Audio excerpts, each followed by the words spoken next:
है, तो आज हम करते हैं empirical formula and molecular formula. ठीक है, तो इस वीडियो में हम देखेंगे कि कैसे कैलकुलेट करते हैं एम्पेरिकल फार्मूला और फिर इसके बाद देखेंगे कि मॉलिक्यूलर फार्मूला कैसे आएगा आपका। ठीक है, तो उससे पहले आपको मास परसेंटेज चाहिए होता है, मास परसेंटेज ऑफ एलिमेंट जो भी प्रेजेंट रहेगा कंपाउंड में। ठीक है, तो सबसे पहले जानते हैं मास परसेंटेज कैसे निकालते हैं, फिर जानेंगे हम एम्पेरिकल फार्मूला, फिर जानेंगे मॉलिक्यूलर फार्मूला।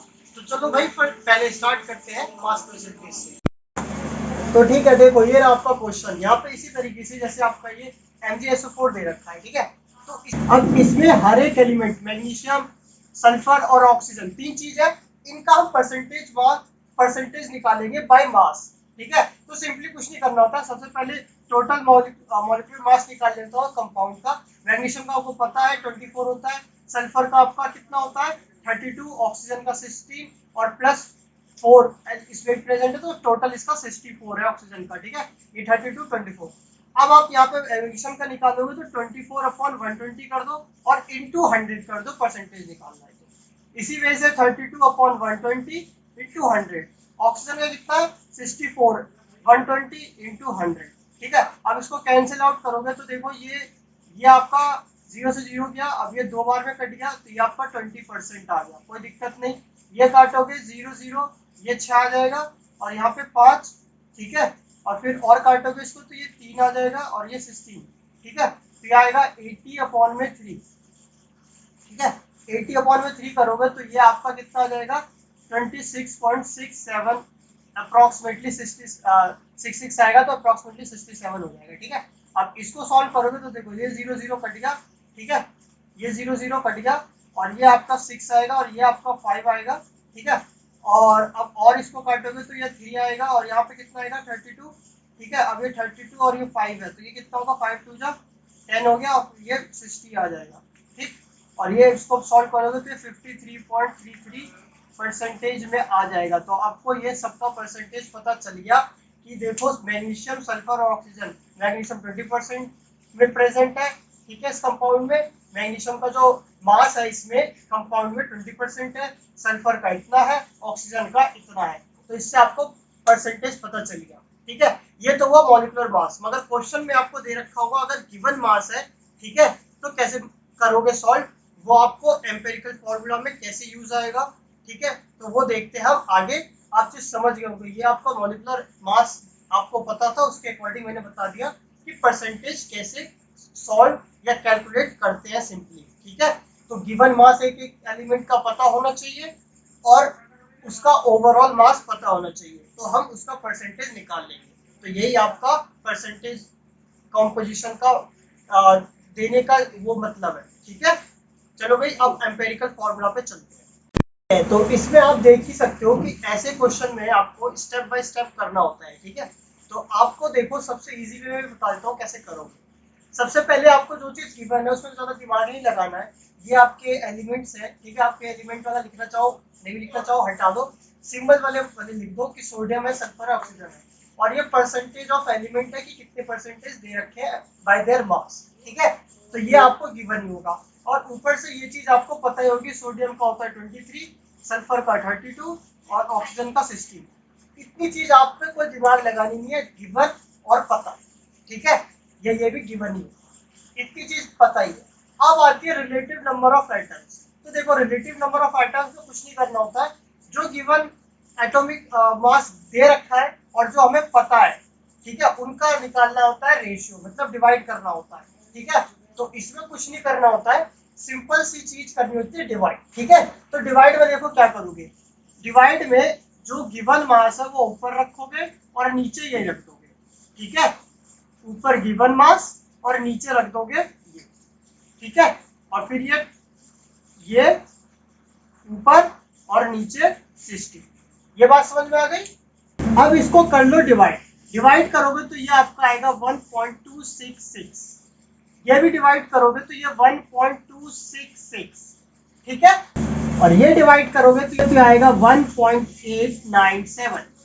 ठीक है, तो ये चीज आप समझ गए होगे कि आपको करना होता है, यहाँ तक गिवन है। अब यहाँ क्या आगे, जैसे मोल निकालते थे गिवन मास अपॉन में ये आपका कौन सा है, एटॉमिक मास या मॉलिक्यूलर मास, जो एटम का मास होता है, ठीक है, उससे डिवाइड करोगे तो ये रिलेटिव नंबर ऑफ एटम्स देगा, ठीक है।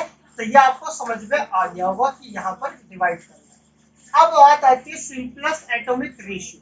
इसमें क्या करेंगे, इसमें सबसे ये चीज देखी जाती है, ये चीज देखना कि जो भी इसमें से कम वैल्यू है, 3 आई है, इसमें सबसे जो भी कम वैल्यू है 1.26, या तो दोनों सेम आ गए, ठीक है। सिंपली देखना होता है जितने भी एलिमेंट होंगे, 1 2 3 है, यहाँ पर 4 भी हो सकते हैं, 5 भी हो सकते हैं एलिमेंट, तो उसमें जो सबसे कम वैल्यू आई है डिवाइड करके उसी से सारे को डिवाइड करना होता है, ये करना होता है। देखो यहाँ 1.266 से 1.266 से डिवाइड, बात समझ में आ रही है ये। अब अभी आपको और पता चल जाएगा। देखो यहाँ पर 1.897 है, अब इसको मतलब ये जो सारे एलिमेंट ये जो डिवाइड करके आए हैं हमारे पास नंबर, इसको सबसे छोटे वाले नंबर से डिवाइड कर देना है, और फिर उसके बाद ये देखो कितना आएगा 1, ये 1, ठीक है, और इसको डिवाइड करोगे तो अप्रोक्सीमेटली आपका 1.4 कुछ 89 करके आएगा, जो कि अप्रोक्सीमेटली 1.5 आ जाएगा। आप इसको डिवाइड करोगे तो आपको सिंपली डिवाइड करके एक ही डिजिट तक लाना है, ये ध्यान रहे। यानी कि आप डिवाइड करने बैठे हो और वो आ रहा है आपका 1.4897, इतनी डिवाइड नहीं करनी है, इतनी डिवाइड करो कि बस यहाँ तक नंबर आ जाए, बस बात खत्म, इतनी डिवाइड नहीं करनी है। और इसको भी 2 डिजिट तक ले लो, काफी है, 3 डिजिट तक ये ले लिया इसमें तो कोई दिक्कत नहीं है, ठीक है, समझ गए मेरी बात। अब इससे आगे क्या करना होता है, जब इतना आ गया, मान देखो अगर यहाँ तक आता आपका सारे होल नंबर में, मतलब कोई भी पॉइंट में नहीं होता, तो इसको ही एज इट इज एज लिख देंगे, ठीक है। अगर ऐसे में कोई एक पॉइंट में आ जा रहा है, जैसे कि ये आपका पॉइंट में आ रहा है, ठीक है, तो इस पॉइंट वाले को किससे हम सबसे कम नंबर से मल्टीप्लाई करेंगे कि वो एक होल नंबर बन जाए, वो एक होल नंबर बन जाए। जैसे कि 1.5 है, इसको मैं किससे मल्टीप्लाई करूं, 1 से करूंगा तो 1.5 ही, 2 से मल्टीप्लाई करूंगा तो क्या आ जाएगा 3।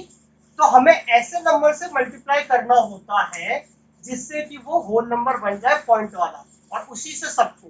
तो ये आपका 2 से मल्टीप्लाई, ये भी 2 से, ये भी 2 से, तो ये हो गया 2, ये 2 और ये 3। तो ये आपका बन जाएगा एम्पिरिकल फॉर्मूला। और एम्पिरिकल फॉर्मूला में देखोगे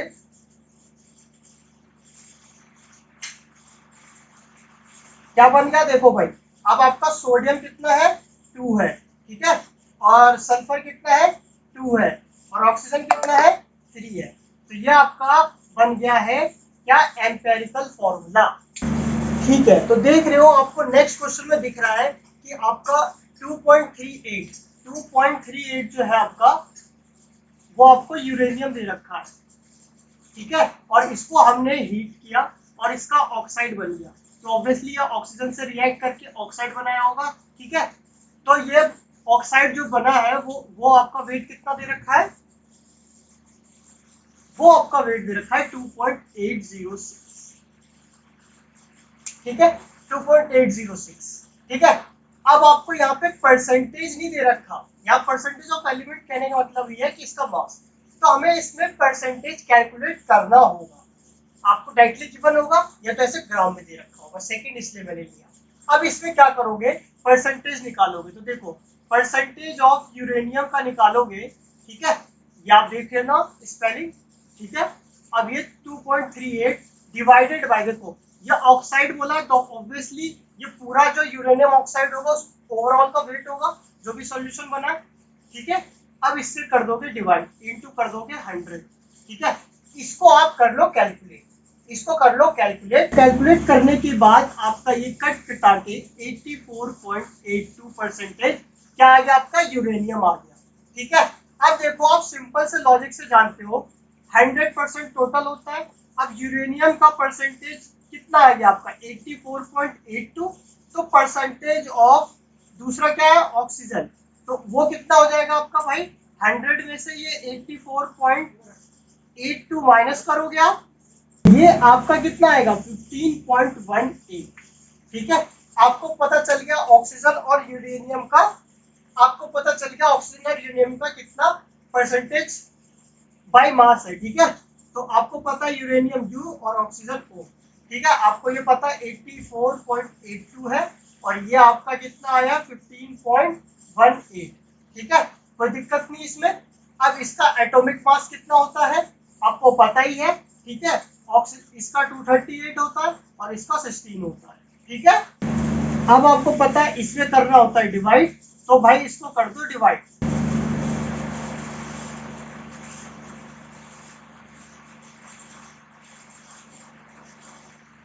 ठीक है, अब इसको अगर आप सॉल्व करोगे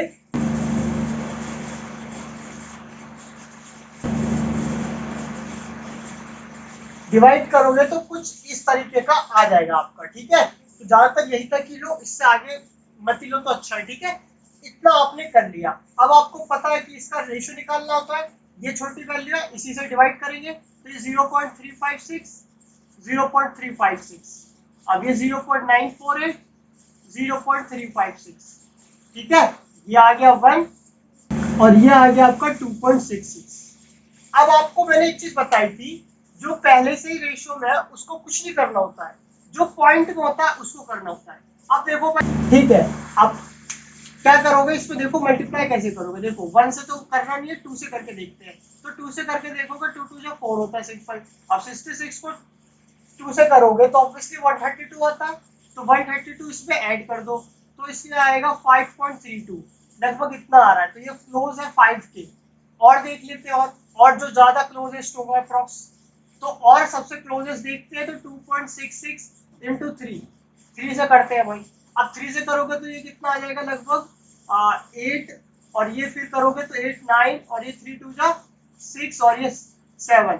तो ये देख लो इतना क्लोजेस्ट आ रहा है। तो ये होता है एक तरह से अप्रोक्सीमेटली पास, कितना पास हो सिंपलेस्ट होल नंबर में। ये देख लो कितना 3 2 काफी है और ये सिर्फ 0.002 है। तो समझ गए मेरे पास कि कौन से नंबर से मल्टीप्लाई करना होता है मेनली। अब यहाँ पर इसको कर दोगे 3 से, इसको कर दोगे 3 से, तो ये आ गया 3 और ये किसके पास आएगा अप्रोक्सीमेटली 8 के पास 7.98। बात समझ में आ गई होगी। तो ये आपका आ गया 8। तो इसका फॉर्मूला बन जाएगा यूरेनियम पे कितना आएगा 3 और ऑक्सीजन पे 8। ये आपका एम्पेरिकल फॉर्मूला बन गया इसका। ठीक है, तो ये क्वेश्चन आप समझ गए हो। ठीक है, तो आपका नेक्स्ट क्वेश्चन है ये वाला, जिसमें आपको परसेंटेज दे रखा था आयरन का और एल्यूमिनियम का, सल्फेट का और वाटर का। ठीक है, और आपका एटॉमिक मास भी आपको पता ही है, इसीलिए मैंने फटाफट लिख दिया, इसमें कोई देरी नहीं करी। ठीक है, समझ गए होंगे। ये SO4 है पूरा, ठीक है, इसलिए 96 है, NH4 है और ये Fe2 है। ठीक है, समझ गए। ये आपका एटॉमिक मास इतना इतना सबका होता है इसमें। ठीक है, आपको इतना समझ में आ गया होगा। अब आप सिंपली क्या करते हो, इसको डिवाइड करते हो।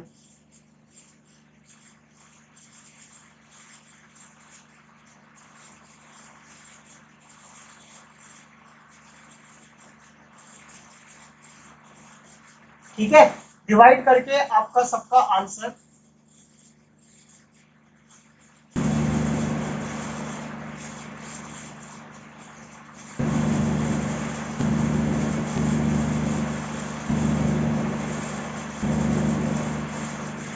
अब इसमें देख रहे हो डिवाइड करके आपने आंसर ला दिया। ठीक है, अब डिवाइड करके जो आप आंसर लाए हो ये सारे आ गए। ठीक है, हो सकता है आपका यहाँ 0.254 आ रहा हो, 3 आ रहा हो, तो उतनी थोड़ी बहुत बात चल जाएगी। ठीक है, अब ज्यादा डिफरेंस नहीं आना चाहिए जैसा मेरा आ रहा है यहाँ पर। ठीक है, तो अब आपने इसमें डिवाइड करने के बाद, ठीक है, उससे परेशान मत होना। डिवाइड करने के बाद आप देख रहे हो सारे पॉइंट आ रहे हैं। ठीक है, अब इसमें आपको मैंने सिंपली क्या कहा था कि जब भी आप ऐसा रेशियो निकालोगे, अब इसको क्या करना होता है डिवाइड। ठीक है, अब सबसे कम वाला कौन सा होता है, सबसे कम वाला होता है आपका, इसमें देखोगे तो कौन सा है, यही वाला है। तो इससे सब तो डिवाइड करते हैं इसको।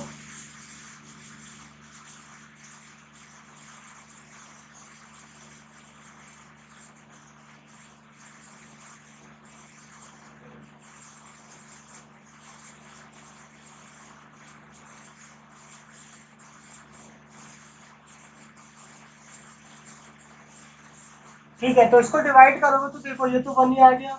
इसको भी करोगे तो लगभग कितना आएगा, 0.25 को करोगे तो लगभग ये इसका दुगना ही है। तो ये भी 2 और ये देख लो कितना पास है। तो ये ऑब्वियसली 2, अभी आपने देखा था 1.98 आएगा तो लगभग उसको 2 ले लेंगे, या 2.01 आ रहा है तो ऑब्वियसली उसको 2 ले लेंगे, तो कुछ ऐसा ही आएगा तो 2 ही ले लो।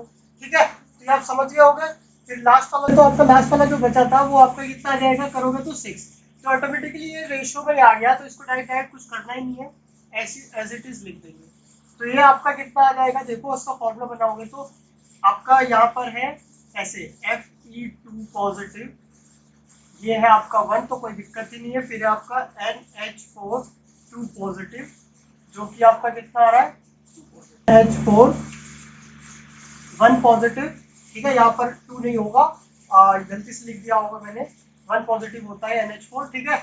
अब ये NH4 का वैल्यू कितना है, 2 लिख दो, और फिर इसको अगला क्या है आपका SO4 2 नेगेटिव, इसका कितना है 2, और फिर इसके बाद आपका क्या है H2O है, ये है आपका 6।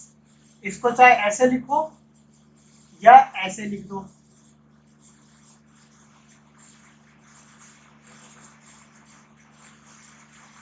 ठीक है, या ऐसे लिख दो,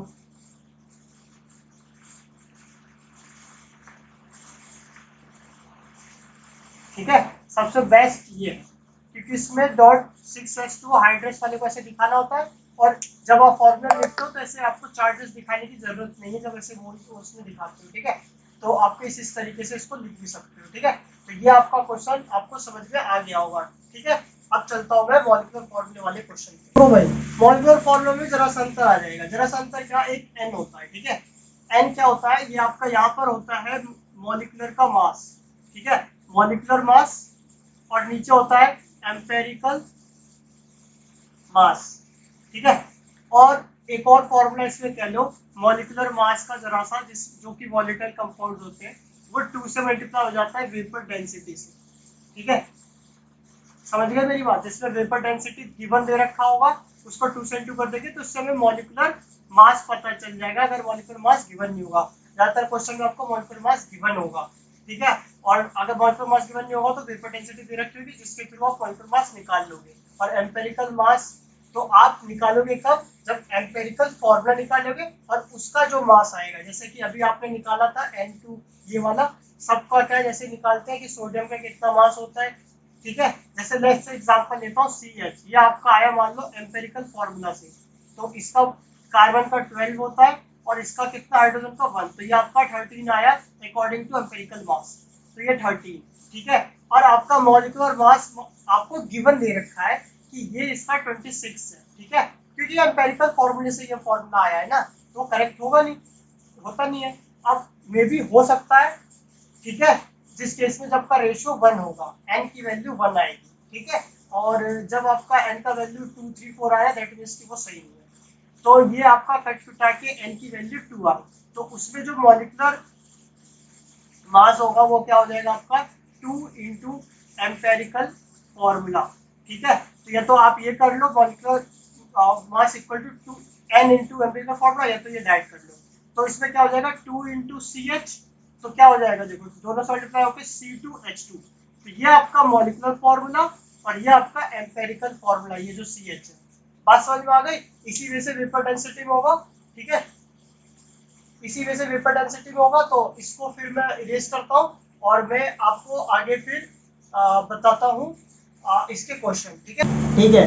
तो अब आप इसमें देख रहे होंगे कि इसमें आपको 3 के वेट दे रखे थे, ये मैंने कैसे निकाले, देखो सिंपल है, देखो 4 एलिमेंट है, ऑब्वियसली इन चारों को ऐड करो, तीनों को ऐड करोगे 100 में से माइनस कर दोगे तो ये आपको पता चल जाएगा, ठीक है। ऐसे गिवन दे रखा होता है या किसी भी तरीके से दे रखा होगा तो आपको सबसे पहले परसेंटेज निकाल लेना होता है एटॉमिक मास का, ठीक है। फिर आपको एटॉमिक मास पता ही है सब एलिमेंट का, फिर आप इसका रिलेटिव निकालते हो, ठीक है। अच्छा ये भी बता दो, रिलेटिव नंबर ऑफ आइटम्स जो निकालते हो ना, ये दोनों का मास का रेशियो, ये मैं आपको बता चुका हूँ, फिर भी ध्यान रखना ये मोल ही होता है सिंपली, ठीक है, बता ही चुका था जब स्टार्टिंग में आपको, ठीक। अब इसको कर लो डिवाइड,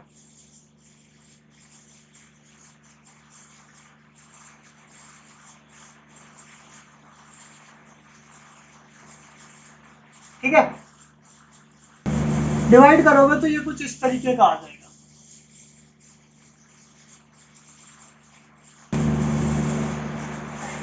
ठीक है। अब ये सबसे कम है,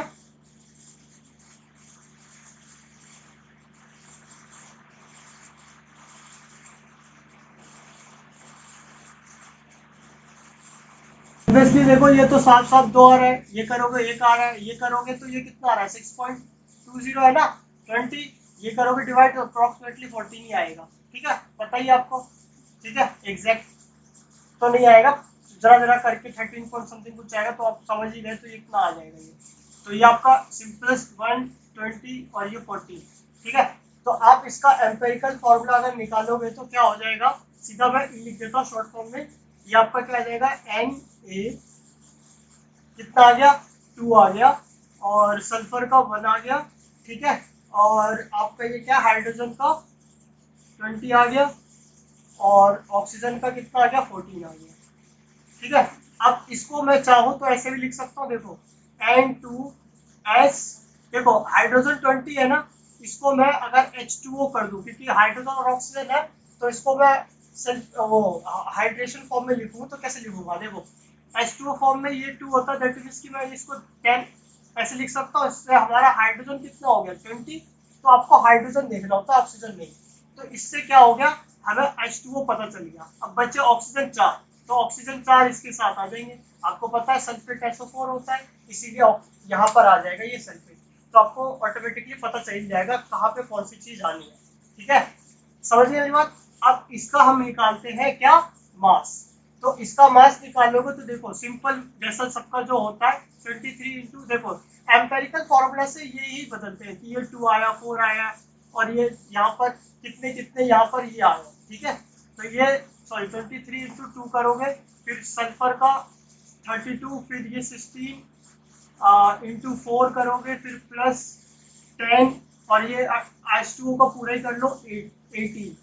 इसको कैलकुलेट करोगे तो देखो भाई, कैलकुलेट कर लो, जो कि आपका आएगा कितना, 322। ठीक है, ठीक है, और आपका इसका मॉलिक्यूलर मास दे रखा था 322, तो n कितना आ जाएगा, 322 अपॉन 322, दैट इज 1। तो इसका जो मॉलिक्यूलर फॉर्मूला हो गया वो क्या हो गया, यही सेम Na2SO4.10H2O। बात समझ में आ गई। तो ये आपका मॉलिक्यूलर फॉर्मूला हो गया, समझ गए हो गए ये क्वेश्चन। ठीक है, अब मैं चलता हूँ एनसीईआरटी क्वेश्चन पे। ठीक है, तो एनसीईआरटी के क्वेश्चन में आपको ये वाला क्वेश्चन गिवन है ना। आपको इसमें ऑक्सीजन और आयरन का एटॉमिक मास गिवन है कि भाई इतना परसेंटेज है और इतना परसेंटेज है, ठीक है, परसेंटेज में, और एटॉमिक मास आपको पता ही है, या तो आपको गिवन होगा या आपको याद करना होगा, दो ही चीज हो सकती है। ठीक है, अब आपको इसमें निकालना है इसका रिलेटिव रेशियो, जो कि आपका मोल ही होता है। तो आपको क्या कर देना है, 30.60, फिर ये आपका 69.9 डिवाइडेड बाय 56। ठीक है, अब कर लो इसको डिवाइड। ठीक है, तो इसको करोगे डिवाइड तो आएगा आपका यहाँ पर 1.88, और ये करोगे तो ये आएगा 1.25।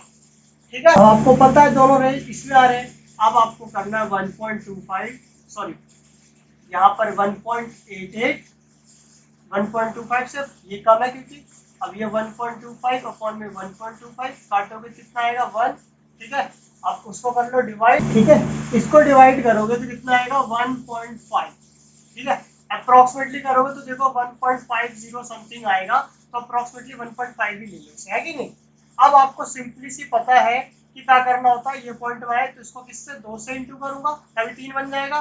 पता ही आपको, ये 3 हो गया और ये 2, पता है ना किसको क्यों करना होता है। ठीक है, बता चुका हूँ, जो भी फ्रैक्शन होता है उसको ऐसा मल्टीप्लाई करें कि वो कुछ होल नंबर बन जाए, वो इंटीजर से करना होता है, 1 2 3 ऐसे करने से। ठीक है, आपका पता फॉर्मूला बन गया वही Fe2O3, ये बन गया आपका एम्पेरिकल फॉर्मूला। ठीक है, अब आप मॉलिक्यूलर फॉर्मूला निकालना है तो सबसे पहले इसका मास निकाल ले। इसका मास निकालोगे तो देखो 56 इंटू 2, डाइट कर दे रहा हूँ मैं। ठीक है, ई इक्वल टू लिख देता हूँ, और प्लस 16 इंटू 3, तो ये आपका कितना आ जाएगा भाई, ये आ गया आपका 112 और ये 48। ठीक है, इसको करोगे ऐड तो लगभग ये आपका 160 के करीब आ जाएगा, है ना। 8 2 10 और 4 1 5 6। ठीक है, और इसी का आप मॉलिक्यूलर मास भी निकालोगे। ठीक है, आपको पता है यही फॉर्मूला होता है। आप मॉलिक्यूलर मास भी इसका निकालोगे तो ये आपका 160 ही होगा। ठीक है, कैलकुलेट करोगे तो इसमें देखो ज्यादातर जो भी क्वेश्चन होता है ना, इस वाले केस में आपका जो empirical formula molecular formula same बन गया। एनसीईआरटी में तो दे नहीं रखा आपका मॉलिक्यूलर मास, मगर ज्यादातर जो क्वेश्चन आते हैं ना उसमें मॉलिक्यूलर मास गिवन होता है, या तो वो कुछ गैस की फॉर्म में होता है जिससे हम आपने वेपर डेंसिटी वाला देखा होगा, उससे हम मॉलिक्यूलर मास निकाल के फिर सॉल्व करते हैं, ठीक है। तो इसमें आप दिक्कत मत लेना कि मॉलिक्यूलर मास हमें गिवन था, ऐसे कैसे पता चलेगा। ज्यादातर गिवन होता है या तो वो गैस की फॉर्म में रहता है, तो उससे हम कैलकुलेट करते हैं मॉलिक्यूलर मास, ठीक है। ऐसे डायरेक्टली जैसे इसमें एनसीईआरटी में नहीं दे रखा था, तो उससे ज्यादा घबराने की जरूरत नहीं है। तो ये आपका दोनों का रेशियो निकालोगे तो 1 आ जाएगा। तो आपका एम्पेरिकल फॉर्मूला और मॉलिक्यूलर फॉर्मूला दोनों आपका एक तरह से सेम ही आ गया। तो इसी को आप लिख देना मॉलिक्यूलर फॉर्मूला इक्वल टू ये, क्योंकि n इक्वल टू 1 आया है, ठीक है। समझ गए मेरी बात? तो इससे ज्यादा कंफ्यूज होने की जरूरत नहीं है, ठीक है। तो देखो भाई, ये जो एनसीईआरटी का क्वेश्चन नंबर 34 है, इसमें थोड़ा सा आपका मोल कॉन्सेप्ट भी लग रहा है, जो कि बेसिक आपको मैंने लेवल 1 वाला बताया था वो वाला यूज हो रहा है, ठीक है। तो देखो भाई, अब इसमें कैसे करेंगे, ये थोड़ा सा मुश्किल क्वेश्चन है, ठीक है। तो सबसे पहले इसमें देखो, आपको पता है कि परसेंटेज ऑफ एलिमेंट जो मास होता है ना आपका, यहाँ पर एलिमेंट मतलब कि वही आपका जो मास है, कि कितना मास परसेंटेज है एलिमेंट का। तो इसमें देखो, सबसे पहले आपको ना सी और एच, स्टार्टिंग में देखोगे सी और एच जो है उसी का ही परसेंटेज निकालना है। और आपको दे क्या रखा है, जो CO2 है और जो H2O है, CO2 और H2O का मास दे रखा है कि नहीं। तो CO2 का मास कितना है 3.38 और इसका 0.690। तो ये आपका कार्बन डाइऑक्साइड और H2O आपका निकल गया जब कोई फ्यूल इन्हें जिसमें C और H थे, उस फ्यूल को इन्होंने बर्न किया और CO2 और H2O निकले, जिनका वेट हमें ये गिवन दिया। तो हमें सिंपली क्या करना होता है, ये कार्बन का मास निकालना है और ये H का मास निकालना है, यही तो करना है। तो देखो भाई, अच्छा अब मुझे ये बताओ, C तो निकालना था ना, है ना, C निकालना था। तो C में क्या करोगे, यहाँ पे लिखो 1 मोल, ठीक है, of CO2 contain what 12 gram of C, ठीक है। आपको पता है ना कि 1 मोल जो होता है वो किसके इक्वल होता है, उसके एटॉमिक मास के। तो 12 ग्राम ऑफ C और 1 मोल ऑफ CO2 कितना होगा, इसी को अगर मैं ग्राम में लिख दूं, क्योंकि मास की बात हो रही है ना, तो इसको मैं 44 ग्राम लिख दूं, क्योंकि ये CO2 का करोगे तो ये होता है 12 और ये 32, 32 और 12 44 हो गए। तो 44 ग्राम ऑफ CO2 में कितना भाई 12 ग्राम ऑफ C है, तो टोटल CO2 इतना है। तो कार्बन का मैं परसेंटेज निकालूंगा, तो इसका देखो ये होगा चला जाएगा, तो 1 ग्राम ऑफ CO2 कितना हो जाएगा 1/12, ठीक है। और 12 अपॉन में 44, ठीक है। अब आपको देखो यहाँ पर कितना ग्राम दे रखा था 3.38, तो 3.38 वाले में से ही तो देखना था ना कि आपका ये कितना ग्राम C होगा। तो आपने 1 ग्राम में बताया कि C इतना है, 1 ग्राम में इतना है, तो 3.38 जो CO2 है, अगर वो 3.38 ग्राम ऑफ CO2 है, तो उसमें कितना होगा आपका कार्बन। तो सबसे बेसिक निकालना जो जानते ही हो आप, कि बेसिक निकालेंगे कि 1 ग्राम में कितना ग्राम ऑफ कार्बन है। फिर उसके बाद 3.38 CO2 में देख लेंगे कि कितना ग्राम आपका वो आया है, क्या कहते हैं कितना ग्राम ऑफ कार्बन आया है, ठीक है। तो ये आपका आएगा 0.92 आ जाएगा, ठीक है। तो ये आपका इससे पता चलेगा कि कार्बन का CO2 में इतना मास है, ठीक है। इसी वजह से H2O में H का देखोगे तो क्या करोगे, यहाँ पर देखो आपको पता है कि इसी तरीके से लिखोगे जैसे लिखा। तो मैं डायरेक्ट यहाँ से लिख देता हूँ, ये वाली लाइन से। H2O कितना होगा 18 gram of H2O contain 2 gram of H। फिर इसको ऐसा करोगे तो 1 ग्राम ऑफ H2O, फिर ये क्या लिख दोगे 2/18, फिर ये कितना है 0.69 ये gram of H2O contain what 0.690। इसको कैलकुलेट करोगे तो कितना आ जाएगा, ये करो ये आ जाएगा 0.076, ठीक है। तो इससे आपको ये पता चल गया, ये आपका कार्बन का वेट आ गया और ये आपका किसका वेट आ गया हाइड्रोजन का। तो अभी भी हमारा परसेंटेज भी नहीं आया है, किसी को एज इट इज लिख दोगे, परसेंटेज निकालना है ना भाई। तो परसेंटेज आ गया, तो आप इसको देखो, इसमें आपको पता ही है इतना मास आ गया, आपको परसेंटेज निकालना होता है ना। तो परसेंटेज कैसे निकालोगे, देखो भाई, ये आपका यहाँ पर कार्बन का है, ठीक है, और यहाँ पर आपका हाइड्रोजन का है 0.076। अच्छा 3 में तो इसको भी 3 में ले लो, कितना आएगा ये कैलकुलेट करके, ठीक है।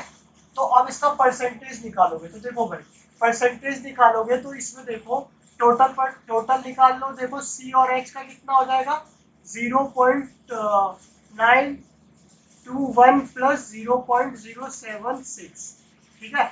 इसको ऐड कर लो तो देखो 6 एक साथ हो गया, 7 और 2 9, तो ये 0.997 आ गया, ठीक है। अब इसका परसेंटेज निकालोगे तो देखो कितना आ जाएगा 0.921 अपॉन में 0.997 इंटू 100, और इसका निकालोगे तो 0.076 अपॉन 0.997 इंटू 100, ठीक है। तो इससे जो परसेंटेज आप निकालोगे तो वो होगा आपका परसेंटेज। तो ये आपका सी और एच, ठीक है। अब इसका आप इसको कैलकुलेट करोगे तो उसका परसेंटेज निकाल लो, ठीक है।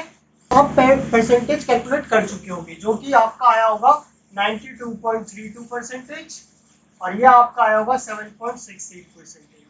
आपको एटॉमिक मास पता है 12 है, इसका पता है। अब इसको कर दो डिवाइड, ठीक है।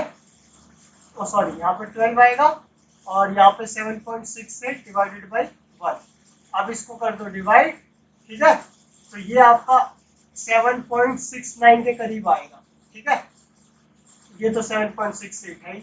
अब इसको देखो 68 अप्रोक्सीमेटली 1 ही 1 आएगा, समझ में बात आ गई। तो इसका अगर आप होल नंबर करोगे, ठीक है, तो वो भी क्या आएगा 1 ही 1 आएगा, लिख लेना वहां पर, ठीक है। तो होल नंबर आपका 1 ही 1 आएगा। तो इससे आपका पता चल गया कि एम्पेरिकल फॉर्मूला जो है आपका वो CHE हो जाएगा। एम्पेरिकल फॉर्मूला से शॉर्ट में लिख देता हूँ। तो इसका आपका फर्स्ट पार्ट तो हो गया है। अब आते हैं इसके सेकंड पार्ट पे, ठीक है। तो सेकंड पार्ट में यहाँ करा देता हूँ।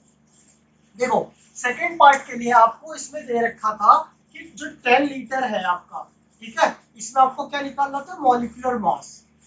मॉलिक्यूलर मास निकाल पाओगे तभी तो आप कैलकुलेट कर पाओगे मॉलिक्यूलर फॉर्मूला, तभी बना पाओगे। तो 10 लीटर एट STP मतलब स्टैंडर्ड टेम्परेचर एंड प्रेशर पे आपका ये 11.2 ग्राम दे रखा था, ये आपको गिवन था, ठीक है। तो आप इसको 1 लीटर कर दो, 1 लीटर एट STP, तो ये 1.2 अपॉन में 10 हो जाएगा ग्राम में। अब आपको मैंने ऐसा क्यों करा, देखो जब भी आपको स्टैंडर्ड टेम्परेचर एंड प्रेशर पे बात कहेंगे ना, तो मॉलिक्यूल की बात कर रहे हैं तो 1 मोल निकालोगे। तो 1 मोल आपको पता है 22.4 लीटर होता है, ये मैं आपको बता चुका हूँ, ठीक है। तो यार 1 लीटर की जगह 1 लीटर है ना, तो अब 22.4 लीटर निकाल लो, इसका मतलब 1 मोल ही होगा, ठीक है।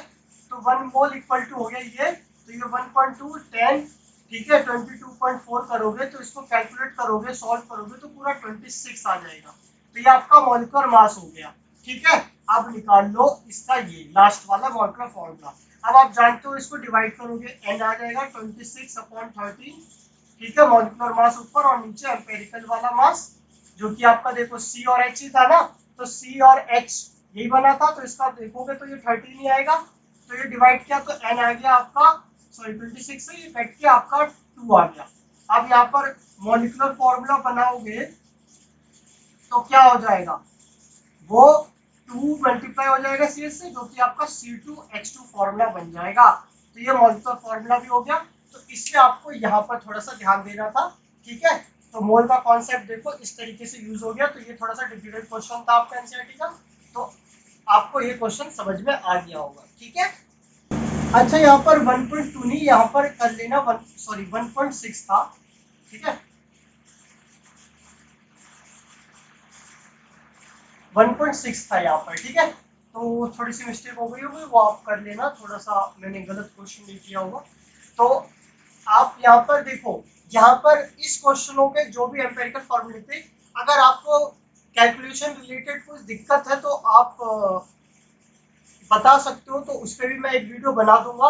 तो ये आपका इस तरीके से जो भी चैप्टर 1 में टाइप थे या जैसा भी कुछ था, चैप्टर 1 आपका केमिस्ट्री का 11th क्लास का खत्म हो चुका है, ठीक है। तो इसके रिगार्डिंग अगर मुझे लगा तो मैं इसके बेसिस पे कुछ जो डिफिकल्ट क्वेश्चन और होंगे तो वो मैं डिस्कस कर लूंगा अगली वीडियो में, ठीक है।